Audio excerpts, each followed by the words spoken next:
మీరు వీడియోలో మోడల్గా జడేయండి, డిఫరెంట్గా జడేసుకోండి, మీ ఎంటికలు జడేసుకునేటప్పుడు తీయమని మీరు కామెంట్లో అలా అడుగుతున్నారు కదా మీరు.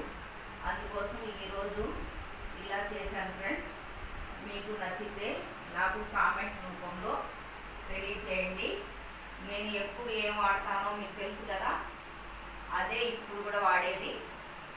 మీకు నచ్చితే మీరు ఇలా ప్రయత్నం చేయండి. కామెంట్లో నవ్వుకోవద్దు ఫ్రెండ్స్. చెప్పుకొని 50 సంవత్సరాల ముసలామకి జడ ఇలా వేసుకోవటం అవసరమా అని నవ్వుకుంటారేమో. మీరు అడిగారని నేను ఇలా చేశాను, మీరేమనుకో.